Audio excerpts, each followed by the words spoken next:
क्या केवल पुण्यात्मा ही स्वर्ग जा सकते हैं या कुछ विशेष कर्मों के कारण कुछ पापी भी? स्वर्ग जाने का असली हकदार कौन होता है और वह कौन से पाप हैं जिन्हें करने पर मनुष्य के जीवन भर कमाए हुए सारे पुण्य नष्ट हो जाते हैं? प्रिय दर्शकों, राधे राधे। एक बार की बात है, भगवान विष्णु देवलोक में विराजमान थे। तभी वहां देवर्षि नारद भगवान विष्णु से मिलने पहुंच जाते हैं। वहां पहुंचकर नारद जी भगवान विष्णु से एक महत्वपूर्ण सवाल पूछते हैं। हे प्रभु, आज जब मैं आपके पास आ रहा था तो रास्ते में नर्क लोक पर मेरी नजर पड़ती है, जहां मैंने देखा कि कुछ लोग बहुत सारे पाप करने के बावजूद स्वर्ग जाने के अधिकारी बन रहे थे, जबकि कुछ अन्य लोग जो जीवन भर पुण्य करते रहे हैं फिर भी उन्हें नरक में भेजा जा रहा था। तब से मेरा मन बहुत ही बेचैन है कि ऐसा कौन सा पाप है जो समस्त पुण्य को नष्ट कर देता है और कौन सा पुण्य है जो सारे पापों को भस्म कर देता है। भगवान विष्णु मुस्कुराते हैं और कहते हैं, हे देवर्षि, आपने एक अत्यंत महत्वपूर्ण प्रश्न किया है। संसार के समस्त जीवों के कल्याण के लिए इसका उत्तर जानना अत्यंत आवश्यक है। मैं आपको इन सवालों के जवाब एक महत्वपूर्ण कथा के माध्यम से दूंगा, लेकिन उसके लिए आपको इस कथा को पूरे मनोयोग से पूरी सुनना होगा, क्योंकि कथा को बीच में छोड़ना भी उन्हीं पाप कर्मों में से एक है जो सारे पुण्य को क्षीण करते हैं। नारद जी कहते हैं, हे प्रभु, मैं वचन देता हूं कि मैं कथा को पूरी अवश्य सुनूंगा। तब भगवान विष्णु कथा सुनाने के लिए तैयार हो जाते हैं। प्रिय दर्शकों, मेरा आपसे भी करबद्ध अनुरोध है कि आप भी कथा को पूरा अवश्य ही सुने। मैं भगवान विष्णु जी से विनती करता हूं कि हे प्रभु, जो भी दर्शक इस कथा को पूरा सुनते हुए उसका अनुपालन करेंगे, उन पर हमेशा अपनी दया दृष्टि सदैव बनाए रखिएगा। विष्णु जी कथा शुरू करते हुए कहते हैं कि बहुत समय पहले की बात है। पृथ्वीलोक के 5 मनुष्यों की मृत्यु एक ही समय पर होती है। वे सभी अलग अलग स्थान के रहने वाले थे। मरने के बाद वे सभी यमलोक पहुंच जाते हैं। यमलोक का दृश्य बहुत ही भयावह होता है। यमराज स्वर्ण से बने विशाल सिंहासन पर विराजमान होते हैं और उनके बगल में चित्रगुप्त बैठे होते हैं, जिनके पास सभी जीवों के कर्मों का लेखा जोखा होता है। यमदूत चारों ओर से अनेकों आत्माओं को धकेलते हुए उनके कर्मों का हिसाब लेने के लिए लाते हैं। वहां उपस्थित कुछ आत्माएं बहुत प्रसन्न होती हैं, क्योंकि वे अपने पुण्य कर्मों के भरोसे स्वर्ग की आशा कर रही होती हैं, जबकि कुछ आत्माएं भयभीत होती हैं, क्योंकि उन्हें अपने पाप कर्मों का एहसास होता है। इन्हीं 5 आत्माओं में एक चोर, एक वेश्या, एक विद्वान पंडित, एक राजा का सैनिक और एक धनी किसान शामिल थे। ये 5 आत्माएं अपने कर्मों के बारे में आपस में बात करने लगती हैं। सबसे पहले चोर बोलता है, मैं तो पक्का नरक में जाऊंगा, क्योंकि मैंने कई बार चोरी की है। मैं दूसरों का धन लूटता था और उन्हें तकलीफ भी देता था, लेकिन यह सब मैंने मजबूरी में किया। मेरे पास और कोई चारा नहीं था, क्योंकि कोई मुझे काम नहीं दे रहा था। मेरे पास अपने परिवार का पेट भरने का यही एकमात्र रास्ता था। शायद विधाता ने मेरे भाग्य में यही लिखा था। पता नहीं मुझे यमराज नरक में कौन सी सजा देंगे। इसके बाद वेश्या बोलती है, मुझसे बड़ा पापी यहां कोई नहीं होगा। मैंने कई पुरुषों के साथ संबंध बनाए हैं। शास्त्रों के अनुसार जो स्त्री पराये पुरुष के साथ संबंध बनाती है उसे नरक ही मिलता है, लेकिन मैंने यह स्वेच्छा से नहीं किया। मुझे जबरदस्ती इस पाप की दुनिया में धकेल दिया गया था। जब मैं बहुत छोटी थी तो एक दुष्ट व्यक्ति ने मुझे अगवा कर लिया और मुझे वेश्या बना दिया। वेश्या बनने के बाद मैंने कई लोगों के वैवाहिक जीवन को भी बर्बाद किया है, लेकिन मेरे पास जीवित रहने के लिए कोई और रास्ता नहीं था। इसलिए मैं मजबूरी में यह काम करती रही। पर मुझे यह एहसास है कि मेरे पाप से कर्मों की सजा के रूप में कितने दिनों तक नरक की भयंकर यातनाएं सहनी पड़ेंगी। अब सैनिक की बारी आती है तो वह कहता है कि मैं भी पक्का नरक में ही जाऊंगा। मैंने युद्ध के समय कई निर्दोष लोगों की जान ली है। राजा का आदेश था और मैं उस आदेश का पालन करने के लिए बाध्य था। मैं कई निर्दोष महिलाओं और मासूमों की मौत का कारण बना हूं, लेकिन मैंने यह सब अपने राज्य की सुरक्षा तथा अपने परिवार के पालन पोषण के लिए किया है। मैंने अपनी स्वेच्छा से ये पाप नहीं किए, बल्कि राजा के आदेश के पालन में किए हैं। लेकिन फिर भी मुझे पता है कि मुझे अपने इस पाप की सजा पता नहीं किन किन जानवर के रूप में भुगतनी पड़ेगी। मुझे कभी मुक्ति मिलेगी भी कि नहीं। इसके बाद विद्वान पंडित बोलता है, तुम सबकी बातों से लगता है कि तुमने मजबूरी में पाप किए हैं, लेकिन मैं सबसे बड़ा पापी हूं। मैं सब कुछ जानता था, सत्य और असत्य, धर्म और अधर्म, लेकिन फिर भी मैंने अपने ज्ञान का दुरुपयोग किया। मैंने धन के लोभ में आकर अपने ज्ञान का व्यापार किया। मैंने कभी किसी को मुफ्त में ज्ञान नहीं दिया, यहां तक तो तब भी ठीक था। बाद में मैं धन का इतना लालची हो गया था कि पैसे ज्यादा मिलने पर लोगों के मन के अनुरूप गलत चीजों को भी सही बताकर करा दिया करता था, जिससे न जाने कितने मनुष्यों का धर्म तक नष्ट हो गया है। जबकि एक ब्राह्मण का कर्तव्य है कि वह निस्वार्थ भाव से ज्ञान का प्रसार करे। अब मुझे इस बात का एहसास है कि मुझे अपने पापों की सजा मिलनी ही चाहिए। इन सभी की बातें सुनकर वह धनी किसान हंसता है और कहता है, तुम सब तो पक्के पापी हो, तुम्हारा नरक में जाना तय है। लेकिन मैंने अपने जीवन में बहुत पुण्य किए हैं। मैंने हमेशा पूजा पाठ किया, ब्राह्मणों को दान दिया और गायों की सेवा की है। मेरे पुत्र मेरे लिए श्राद्ध कर रहे हैं और मेरी आत्मा की मुक्ति के लिए यज्ञ कर रहे हैं। मैंने अपने जीवन में कभी कोई पाप नहीं किया है, और यदि अनजाने में कोई पाप हुआ भी होगा तो वह मेरे पुत्रों के द्वारा किए जा रहे धार्मिक कार्यों से नष्ट हो जाएगा। इसलिए मुझे यकीन है कि मैं स्वर्ग में जाऊंगा। ऐसा कहते कहते वे पांचों धीरे धीरे आगे बढ़ने लगते हैं, और जब उनका समय आता है तो चित्रगुप्त उनके पाप और पुण्य का लेखा जोखा निकालते हैं। सबसे पहले चोर की बारी आती है। चित्रगुप्त उसके पाप और पुण्य का मूल्यांकन करते हैं और यमराज से परामर्श करने के बाद उसे स्वर्ग के मार्ग पर आगे बढ़ने का आदेश देते हैं। यह सुनकर चोर हैरान रह जाता है, लेकिन खुशी खुशी स्वर्ग के मार्ग की ओर बढ़ जाता है। इसके बाद वेश्या की बारी आती है। चित्रगुप्त उसके पाप और पुण्य का हिसाब लगाते हैं और यमराज उसे भी स्वर्ग के मार्ग में आगे जाने का आदेश देते हैं। वेश्या भी इस फैसले से चकित हो जाती है, लेकिन बिना कुछ कहे स्वर्ग के मार्ग पर चल देती है। तीसरे नंबर पर सैनिक आता है। चित्रगुप्त उसके कर्मों का मूल्यांकन करते हैं और यमराज उसे भी स्वर्ग के मार्ग पर भेजने का निर्णय लेते हैं। सैनिक यह सुनकर सोच में पड़ जाता है, लेकिन प्रसन्नता से स्वर्ग के मार्ग की ओर बढ़ जाता है। फिर पंडित की बारी आती है। चित्रगुप्त उसके पाप और पुण्य का लेखा जोखा निकालते हैं और यमराज उसे भी स्वर्ग के मार्ग में जाने का आदेश देते हैं। पंडित यह सुनकर थोड़ा उलझन में पड़ जाता है, लेकिन फिर वह भी स्वर्ग के मार्ग की ओर बढ़ जाता है। लेकिन यह सिर्फ स्वर्ग जाने का मार्ग था, स्वर्ग का मुख्य द्वार नहीं।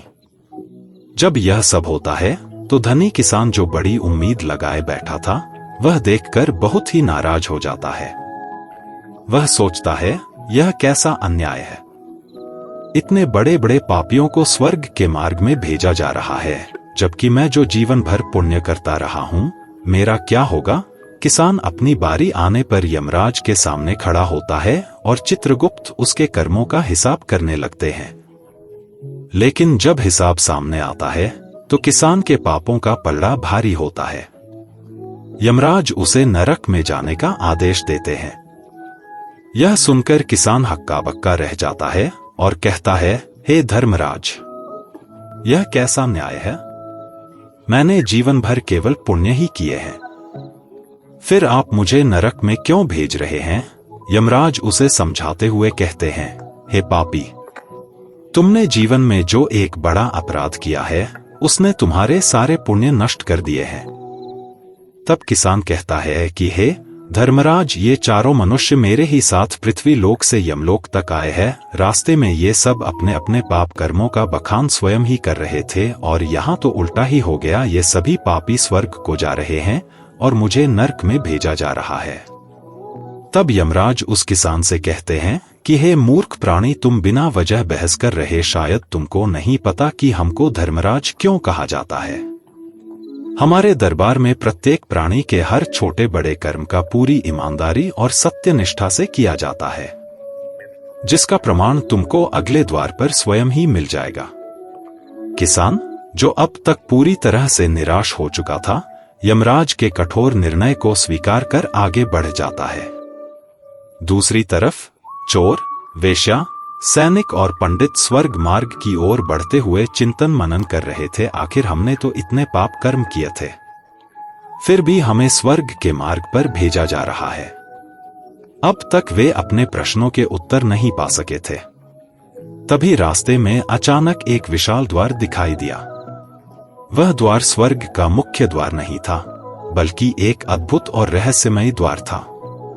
उस द्वार पर लिखा था, यहाँ सत्य का परीक्षण होता है। जिसे देखकर चारों प्राणी ठिठक गए। पंडित ने कहा, यह कैसा स्थान है? क्या हमें स्वर्ग से पहले कोई और परीक्षा देनी होगी? तभी एक आवाज आई, जो यहाँ प्रवेश करेगा वह अपने जीवन के सबसे बड़े सत्य का सामना करेगा। वह सत्य जो उसने छिपा रखा है, उसे उजागर किया जाएगा। चोर, वेश्या, सैनिक और पंडित के चेहरों पर तनाव फैल गया। सभी जानते थे कि उन्होंने अपने जीवन में कई पाप किए थे, लेकिन क्या अब तक का न्याय अधूरा था? क्या स्वर्ग में जाने से पहले उन्हें एक और कठिनाई से गुजरना पड़ेगा? अब वहां पर वह किसान भी पहुंच जाता है और खड़े होकर आगे की घटना को देखने लगता है। फिर वे चोर, वैश्या, सिपाही तथा पंडित चारों एक एक करके उस द्वार के भीतर जाने लगते हैं। सबसे पहले चोर ने प्रवेश किया। द्वार के अंदर उसे एक दर्पण दिखाई दिया, जो उसकी आत्मा का प्रतिबिंब दिखा रहा था।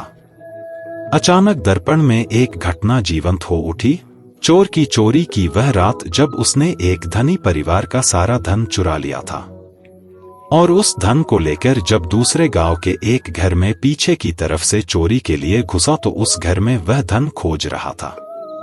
खोजते खोजते घर के दूसरे कमरे में पहुंचता है तो उसे कुछ लोगों की आवाजें सुनाई देती हैं। वह आवाज उस मकान के बैठक वाले कमरे से आ रही थी। लोगों की आवाज को सुनकर वह चोर वहीं ठहर जाता है और सोचता है, अभी तो घर के सदस्य जग रहे हैं, इनके सोने तक मैं इंतजार करता हूं। इंतजार के क्रम में चोर उनकी बातें सुनने लगता। घर वाले बड़े परेशान थे क्योंकि उनकी बेटी की शादी उसी सप्ताह होनी थी, लेकिन उनके पास बेटी के विवाह के लिए पैसों की व्यवस्था नहीं हो पा रही थी, जिसको लेकर पूरा परिवार बहुत व्यथित था। जब चोर ने उनकी दुख भरी बातें सुनी तो उसका दिल पिघल जाता है। वह सोचने लगता है कि जो धन मैं सेठ के घर से चुरा कर लाया हूं वह कौन सा मेरा है। मैंने भी तो दूसरे का ही चुराया है। अगर उस धन को मैं इस घर में छोड़ देता हूं तो शायद इस घर की बिटिया की शादी धूमधाम से हो जाएगी और परिवार के मुखिया की इज्जत भी बच जाएगी। यही सोचकर वह सारा धन उसी कमरे में छोड़कर चला जाता है। उसके छोड़े हुए धन से उस गरीब परिवार की बेटी की शादी हो जाती है। उसके माँ बाप आत्महत्या के पाप से बच जाते हैं। चोर के इसी पुण्य के कारण उसको स्वर्ग का सुख मिला था। वह चोर मन ही मन भगवान का धन्यवाद करते हुए स्वर्ग को चला जाता है। इसके बाद वेश्या उस दिव्य द्वार के अंदर गई। उसे भी एक दर्पण दिखाई दिया। दर्पण में उसकी छवि अचानक से बदलने लगी और उसकी जिंदगी के वो दिन दिखाई पड़ते हैं जब प्रत्येक माह की पूर्णमासी को पास के मंदिर में भव्य भंडारे का आयोजन करती थी। उस भंडारे में साधु, संत, लाचार बुजुर्ग व भिखारी छक कर भोजन करते थे और उसे आशीष देते थे। उन लाचार और असहाय लोगों की सेवा का पुण्य है जो आज उसे स्वर्ग जाने का अधिकारी बना रहा था, क्योंकि वेश्यावृत्ति तो उसकी मजबूरी थी, लेकिन वह हृदय की बहुत ही पाक साफ थी। यह देखकर वेश्या भी भगवान को प्रणाम करते हुए स्वर्ग को बढ़ जाती है। सैनिक और पंडित अब और अधिक चिंतित हो गए थे कि पता नहीं हमारा क्या होगा। सैनिक ने जब द्वार के अंदर प्रवेश किया तो उसके सामने एक युद्ध का दृश्य प्रकट होता है, जिसमें राजा द्वारा भयंकर नरसंहार किया जा रहा था। सप्ताह भर चले युद्ध के बाद जब विजयी होकर वे सैनिक वापस अपने राज्य को आ रहा था, तभी उसे एक घर से किसी महिला के कराहने की आवाज सुनाई देती है।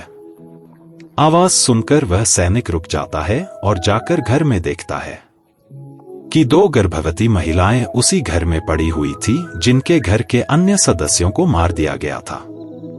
वे लाचार गर्भवती महिलाएं भूख, प्यास और दर्द से तड़प रही थी।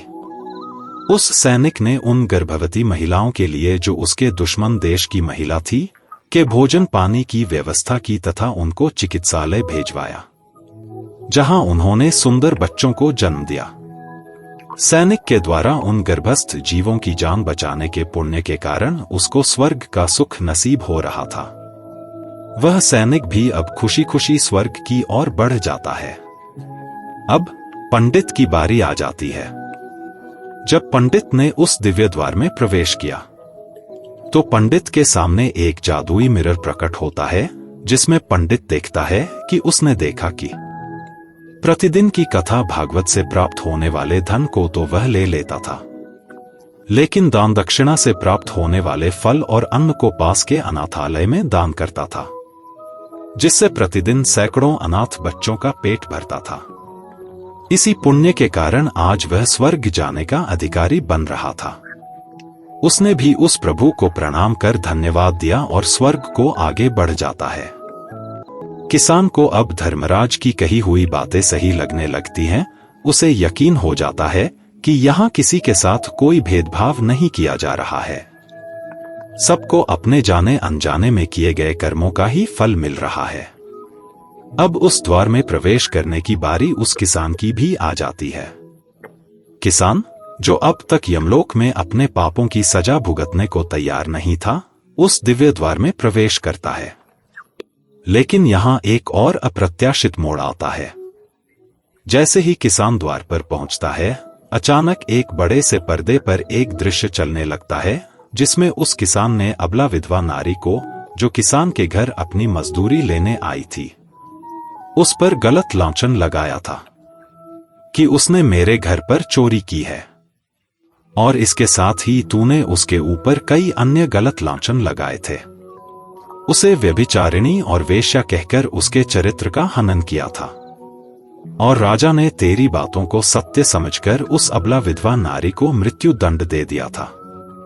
हे पापी मनुष्य, व्यभिचार, चोरी, मदिरापान आदि प्रकार के घोर पापों से भी प्रायश्चित करके मुक्त हुआ जा सकता है, किंतु ब्रह्महत्या, गौ हत्या तथा किसी संत या अबला नारी के चरित्र पर गलत लांछन लगाने पर कोई प्रायश्चित नहीं है, जो किसी निरपराध प्राणी का मिथ्या चरित्र हनन करता है। किसी बात की सत्यता जानकर भी दूसरों को झूठ कहकर उनके ऊपर दोष डालता है, वह तो सबसे बड़ा पापी है। ऐसे प्राणी द्वारा किए गए सभी पुण्य नष्ट हो जाते हैं। इसीलिए तूने जितने भी पुण्य किए हैं, वे सभी उस एक पाप के कारण नष्ट हो गए। फिर यमराज यमदूतों को कहकर उस पापी किसान को नरक में डलवा देते हैं, और वह किसान रोता हुआ विलाप करता हुआ नरक के मार्ग पर चलने लगता है। हे देवर्ष, इस प्रकार से उन चारों को पाप करके भी स्वर्ग की प्राप्ति हुई है, किंतु उस किसान ने ऐसा जघन्य अपराध किया था। किसी अबला स्त्री पर गलत लांछन करके उसका चरित्र हनन किया है। एक स्त्री सदा ही पूजनीय है, जो भी पुरुष स्त्री पर गलत आरोप लगाता है, उसे महापाप लगता है। कभी किसी स्त्री की दुर्बलता का फायदा नहीं उठाना चाहिए। पराई स्त्री को सदैव ही माता समझना चाहिए। जो पराई स्त्रियों पर गलत दृष्टि डालता है, उसे पाप ही लगता है। जो विधवा या दुखिया स्त्री को सताता है, उसे नरक में जाना पड़ता है। मनुष्य को कभी सत्य का मार्ग नहीं छोड़ना चाहिए। सत्य के मार्ग पर चलकर ही स्वर्ग की प्राप्ति होती है। असत्य का साथ देने से मनुष्य के सभी पुण्य भी नष्ट हो जाते हैं। तो दोस्तों, कभी निजी स्वार्थ सिद्ध करने हेतु किसी पर गलत आरोप नहीं लगाना चाहिए। सत्य जानकर भी असत्य का साथ नहीं देना चाहिए। जो दूसरों पर गलत आरोप लगाता है उसे यमराज कभी क्षमा नहीं करते हैं।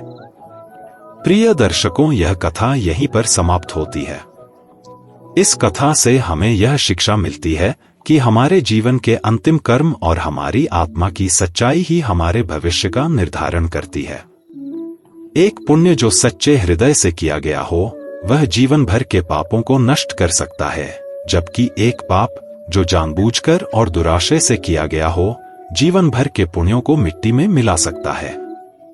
मेरा सभी दर्शकों से अनुरोध है कि कमेंट बॉक्स में भगवान धर्मराज की जय लिखते हुए वीडियो को लाइक करके अपने प्रियजनों को भी अवश्य शेयर कर दीजिए, जिससे वे भी जाने अनजाने होने वाले पाप कर्मों से बच सके।